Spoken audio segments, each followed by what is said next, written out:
비결을 알려드립니다. 안녕하세요, 비디오 클래스의 하정입니다.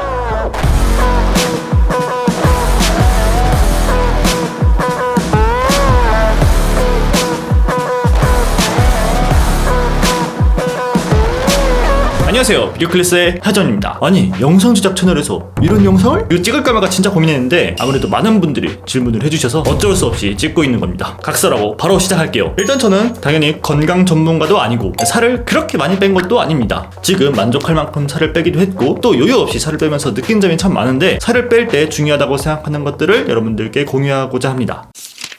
첫 번째로 급하게 살을 뺄 생각을 하지 마라. 예전에 제가 한 달 동안 살을 급하게 빼본 적이 있거든요. 이때의 경험은 율리스 쌤과 콘텐츠로도 만들어져서 유튜브에 올라와 있습니다. 이때 한 달 안에 거의 10kg 정도 빼는데 성공을 했고 계속 지속할 수 있었다면 정말 좋았겠지만 아쉽게도 그러지 못했습니다. 일단 왜 그런가 지금 생각해보면 그 당시에 저의 정신력이나 운동 능력 이런 것들이 거의 제로인 상태로 갑자기 이 프로젝트를 시작한 거였거든요. 그러다 보니까 한 달 동안 시키는 대로 해서 살은 빠졌지만 나의 마인드를 바꾸고 습관을 만들어내기에는 한 달이라는 시간이 모자랐던 것 같습니다. 급하게 빼느라 너무너무 힘들었던 것도 있고요. 그래도 이때 운동 전문가 선생님과 함께 이야기하면서 배웠던 경험이 이후에 다이어트를 하는데 꽤나 큰 도움이 되었습니다. 다시 한번 이 자리를 빌어서 감사합니다, 율리스쌤.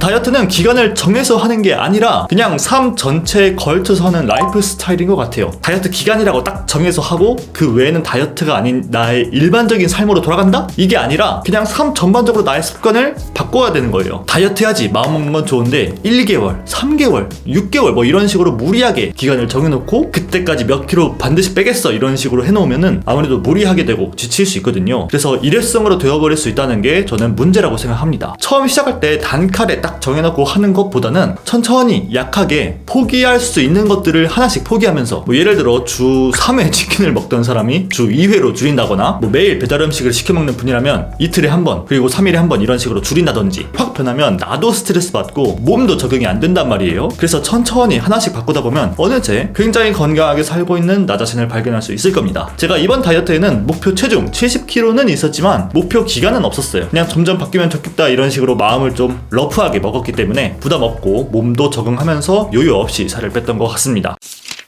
두 번째, 이건 굉장히 당연한 건데요. 식단이 더 중요하다입니다. 살 뺀다고 하면 보통 운동을 먼저 떠올리는데 다이어트에 운동보다는 식단이 더 중요하다라고 말하는 사람들이 저 말고도 정말 많습니다. 운동으로 소모하는 칼로리가 생각보다 적고 음식으로 채워지는 칼로리는 생각보다 높거든요. 그리고 우리가 평소에 아무 생각 없이 먹는 것들 중에는 살이 더 잘 찌는 음식들이 정말 많습니다. 이런 것들을 안 먹어주기만 해도 운동 없이 살을 뺄 수 있다는 기적의 논리가 탄생하는 것이죠. 그런데 이게 가능하면 다 살을 뺐겠죠. 먹던 맛있는 음식들을 안 먹는 게 정말 어렵습니다. 그래서 이걸 바꾸는 방법 정말 당연한 얘기인데 환경을 바꾸고 마인드를 바꿔야 합니다. 일단 제가 첫 번째로 바꾸었던 마인드는요, 바로 음식을 마음껏 남겨라 버려라 입니다. 왜냐면은 살을 빼는데 돈이 훨씬 더 많이 들기 때문이지요. 우리 현대사회는 음식이 없어서 못 먹는 사회가 아니라 음식이 더 남아서 문제가 되고 더욱더 비용이 많이 들어가는 그런 사회잖아요. 살을 빼는데 PT도 해야 돼, 건강한 거 찾아 먹어야 돼, 운동하면 그만큼 피곤해서 일하는데도 지장 줘, 이런 것들이 모두 비용이란 말이에요. 그래서 살찐 분들은 공감하실 텐데 음식을 남기거나 버릴 때 너무 아깝고 왠지 죄책감이 들어서 상대방 것도 먹고 그런 경험들 다들 있으실 겁니다. 이런 마인드를 다 버리고 시작을 하셔야 합니다. 살 빼는 게 돈이 훨씬 더 많이 드니까요. 그리고 나쁜 음식을 피하는 것도 굉장히 중요한 점인데요. 집에 있는 간식, 각종 과자, 초콜릿, 설탕 들어있는 음료수, 라면 이런 것들을 모두 버려야 합니다. 아무리 다이어트를 한다고 마음 먹고 운동을 해도 배고플 때 집에 딱 그게 눈에 보이면은 먹게 되거든요. 그리고 배달을 너무 많이 시켜서 문제가 되는 분들은 배달 앱이라도 지우셔야 합니다. 이런 식으로 환경을 바꿔주기만 하면은 내가 음식을 찾으려 할 때 약간 불편하니까 한 번이라도 안 먹게 되거든요. 뭐 정말 먹고 싶어지면 한 번 찾아 먹겠죠. 그 정도는 괜찮은데 두 번 먹고 한 번 먹게 되는 게 중요한 거예요. 그런데 음료수 없이 생활하기 참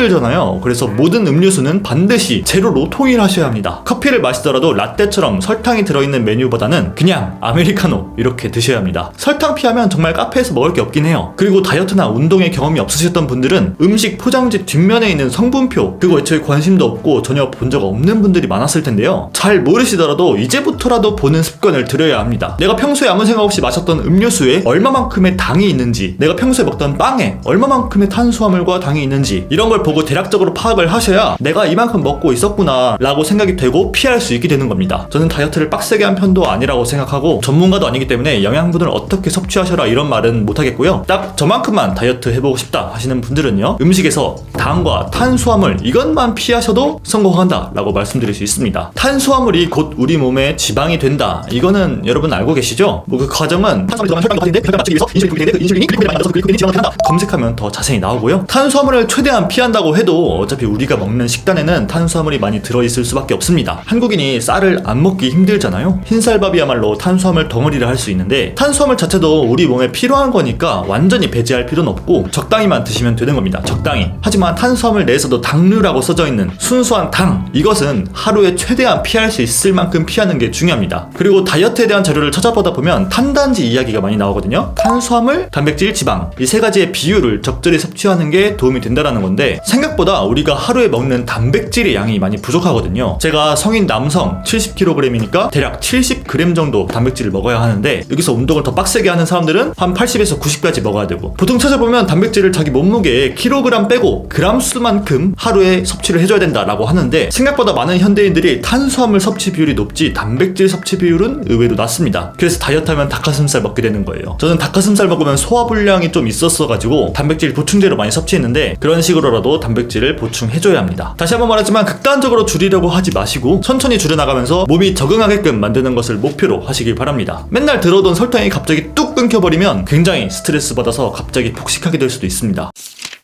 세 번째로 PT를 돈을 써서 등록하는 겁니다. 일단 PT를 등록하는 행위 자체가 나를 바꾸겠다는 의지를 공언하는 것과 다름이 없습니다. 돈까지 써가면서 다이어트를 하고 있다는 것 자체가 집에서 혼자 마음 먹는 것보다는 훨씬 강한 원동력이 될 거예요. 아까도 말했지만 음식 아까워하는 사람들 있죠? 그럴 때도 내가 음식을 더 먹으려고 할 때 PT에 쓴 돈이 생각나면서 아 이거 먹으면 물거품이 될 텐데 하면서 내려놓는 거죠. 굉장히 중요한 원동력입니다. 저희 경우 PT를 등록하긴 했지만 식단을 봐달라고 말씀드리지는 않았습니다. 일단 제 식단을 제대로 보여드릴 자신도 없었고 천천히 내 자신이 바뀌는 게 목표였기 때문에 딱히 그런 부분은 부탁드리지 않았어요. 그래도 선생님과 식단에 대해서 꾸준히 이야기를 나누면서 무엇이 좋은 음식인지 물어보기도 하고 PT도 꾸준히 주 2회씩 다니면서 제 몸이 바뀌는 과정을 볼 수 있다 보니까 지치지 않고 재미있게 다이어트 할 수 있었던 것 같습니다. 헬스장 등록보다는 PT가 훨씬 비싸긴 한데 그래도 PT는 약간의 강제성이 부여되잖아요. 일정 약속을 잡고 그날에는 반드시 운동을 나가야 되니까. 그래서 본인의 의지력이 정말 훌륭하다 하시는 분은 그냥 헬스장 등록하시고 저처럼 의지력이 정말 약하다 생각하시는 분들은 PT 등록하시기 바랍니다. 저는 그래도 PT를 무조건 추천합니다.